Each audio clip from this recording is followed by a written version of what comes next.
Hey everyone, that last video was awesome. It was really great to just get everything out there and everything all in one place. It was really exciting to see. So I'm chucking that up on my wall so that I can look at it for the next 12 months while I save. And now I'm going to actually outline exactly what I'm looking for in the land. So not what I want to do on the land, but exactly the type of land that I'm looking for. So number one is where I want it to actually be. And I want it to be in Victoria, which is one of the southernmost states of Australia before you jump over to Tasmania. And the reason that I want it here is because the capital city of Victoria is Melbourne. And I was born in Melbourne. I grew up in Melbourne. I'm currently back in Melbourne. And it's just an absolutely awesome city. Like, it really is. I think it's been voted most livable city a few times in the whole world. So that's rad. There's heaps of art, heaps of really good food, and lots of really good people.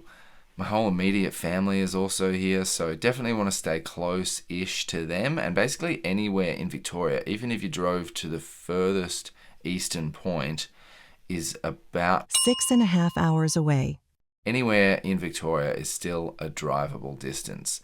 At least that's like Australian drivable.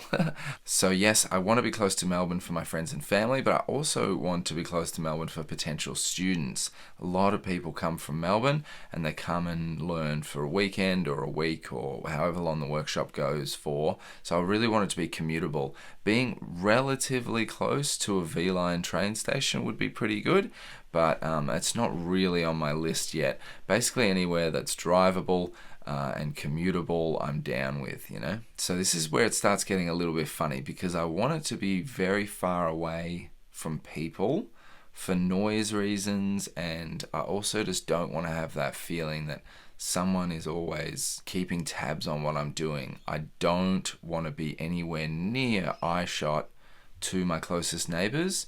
I would love to be surrounded by farmland or really dense bush. But I also want it to be commutable. So in Victoria, there's not really anywhere that's actually in the middle of nowhere. You have to kind of go to a lot of the other states in Australia to get really far away. So all that will come out when I start actually looking for properties and start seeing how close all the neighboring properties are. But yeah, it's a funny mix between being far away from people, but also relatively easy to commute to. Like, I'd be happy with around 3 hours from Melbourne. That would be a pretty good trade-off. Yeah, bro!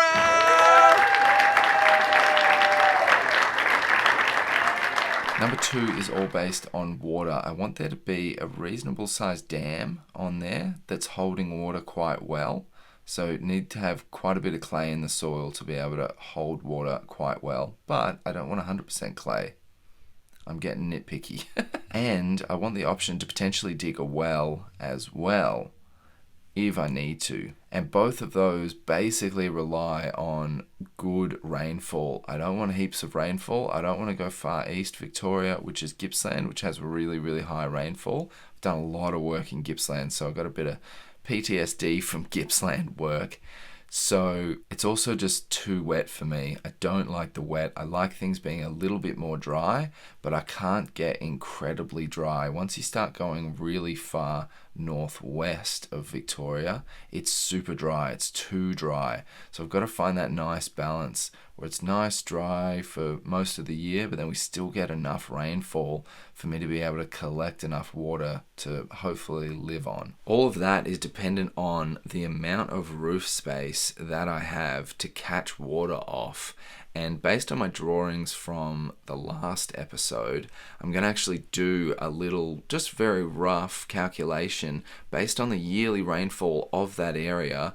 I'm going to do a rough calculation of how much roof space I'm going to need, and I'm going to look at what's realistic for the first couple years. How much roof space can I actually put up? And will that roof space actually give me enough water to live on based on the yearly average of the area of the land that I'm seriously considering? So I'm going to write a big Excel spreadsheet that's going to be reactive, and every property that I seriously look at that I actually want to go and investigate, I'm going to punch in some key factors, and it's going to give me a bit of a score at the end. And the higher the score, the better this property is. So I'm pretty pumped to do that, get a bit nerdy on that shit. And yeah, it's going to be great. So water, water, water. That is just so important. Like I said in the last video, I do not want to be carting in water regularly. Like, not necessarily myself. Like, we got drinking water delivered at the last place that I lived at because we were just on tank water. At a reasonable amount of the rural properties that I've lived on, we've had to get tank water delivered. So I want to try and combat that as much as possible, especially for all the agricultural water. So all the water to water all the plants. That is something that I really would like to be handled mainly by a dam. I don't want to have to dig a dam because that adds like $30,000-$40,000 on top of a purchase price just straight off the bat, you know? So water security is basically number one for me. I know that I can get solar anywhere I want. I can do my biodigester, blah, whatever. But if you don't have regular water, you're pretty much fucked. Yeah, bro!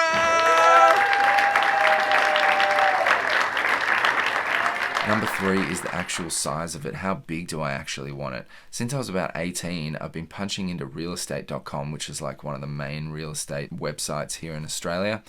I've been punching in between 50 to 350 acres. That sounds like a lot, but 50 acres, when standing in the middle of 50 acres, if it's not heavily treed, you can still see your neighbors sometimes. So I want to be really, really, really quite far away from people, and I'd love it to be quite heavily treed. That's one of my points a bit later on. I want it to be quite heavily treed so that I can't see my neighbors at all. It sounds like heaps of space, but honestly, for the price bracket that I'm looking for, which is my next point, it's doable. Yeah, bro! Next one is money. How much is it going to cost? 300 acres sounds like heaps and heaps and heaps. And you might be like, there's no way you're going to get that much land for, you know, a couple $100,000.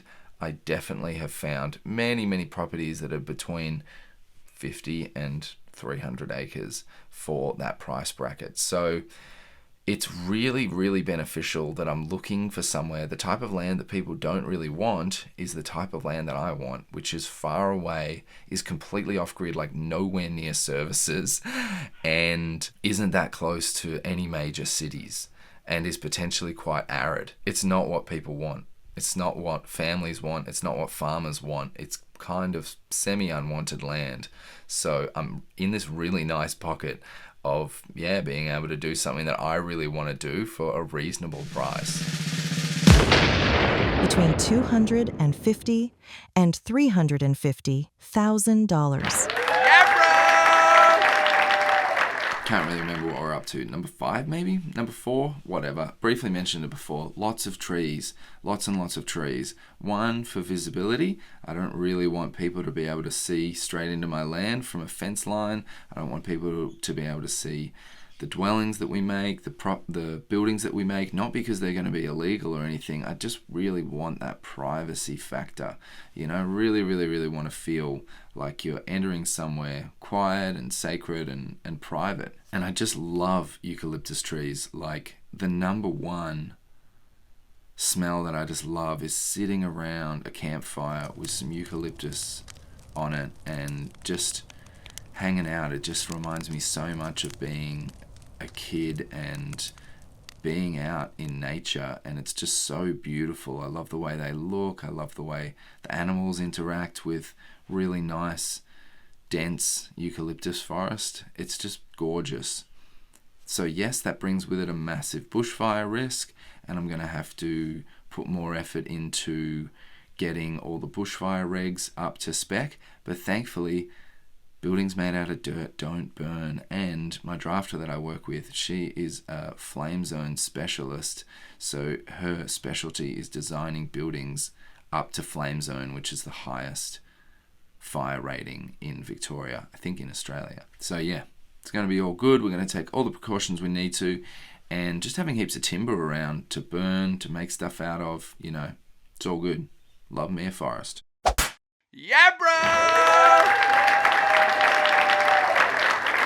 I've definitely mentioned it already, but far from neighbours. I really, really want to be super far from neighbours. Yeah, bro! A lot of the properties that I've looked at, they're just positioned within a belt of farmland. So they are zoned farming, and there's a couple zones even within that. And part of figuring out this whole thing is going to be zoning. So next episode, I'm actually going to start calling councils. I'm going to seriously be looking at properties that are up for sale, and I'm going to be inquiring specifically about those, and I'm going to be breaking down all the different zones in Victoria, what they mean, and I'm going to share with you the conversations that I have with council, really figuring out what I'm allowed to do and what I'm not allowed to do. Now, I kind of mentioned it, I was going to mention it in an earlier video, but I think I edited it out. And the thing is, zoning is obviously a massive part of it, but some friends of mine had a planning assistant who is specialized in getting farms of all sizes through council, and we've had like a 2.5 hour conversation already. That's the only part of this whole process that I did before starting these little videos. I kind of wanted to start actually from scratch, but we've had one very long-winded, rambling phone conversation about all of this stuff, and I've had this like niggling feeling to not want to actually say out loud to council what I want to do, but that's of course not the way. Like, what I need to do is what I'm doing now, is getting with a fine-tooth comb, going through my dream, getting everything on paper and actually putting that forward. It needs to be in stages, and it needs to be done in the right way for sure. I'm not just going to like vomit all this out to council, but in stages over 15-year plan, laying everything out and saying, all right, this is phase 1, 2, 3, 4, and saying everything that I want to do, and actually finding a council that says, you know, at least preliminarily says, yeah, this seems like a doable thing and something that we'd want in our council. So that's going to be a massive part of it all. Like actually investigating all this stuff, actually talking to council about this stuff. And then when we do go to apply, using this dude to help us apply in the best way. He's done this hundreds of times, and he's really, really great at putting the business plan together and putting it to council in a way that's really understandable, digestible, and something that they really want. So I'm incredibly happy that my friends Beck and Mike put me onto that dude. Shout out to Beck and Mike. Thank you very much. I also don't want it to be all flat. There's heaps of properties that are just dead flat farming properties. Oh my God, I could not think of anything more gross. So I want some hills. I want some interesting areas you can kind of hike to, walk into, walk around, all that stuff. But I do want a reasonable amount of flat area as well, so that I can grow things on it and also build all the buildings and all that stuff. Yeah, bro! And lastly, this is just a massive plus and would be awesome if it happened. It's not a deal breaker. All the stuff I mentioned before is a reasonable deal breaker, but this one, I would love it if it was touching a national park. The last property that I lived at was touching a national park, and about 1 or 2% of the properties that I've looked at within this, you know, filters that you can put on a website within these guidelines, about 1 or 2% are also touching a national park. So that would be just so incredibly amazing. It would just be, yeah, it'd just be the best, because national parks are normally locked up forever. So they're locked up forever, and it also means nobody lives there. So there's these just massive expanse of beautiful nature you can go for walks in, and also you basically guaranteed to never have neighbors there. Fuck yeah. Yeah, bro!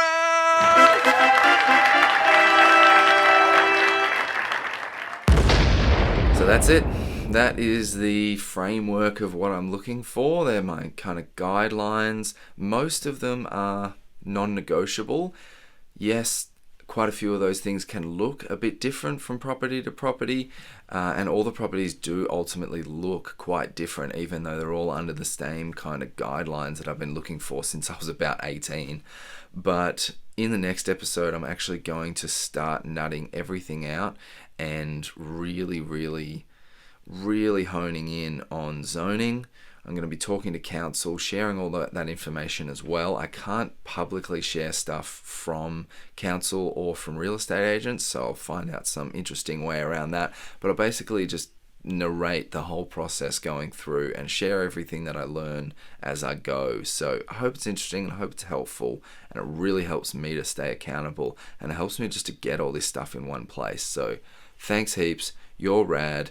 Really, really cool shit. We're doing the shit. Yeah.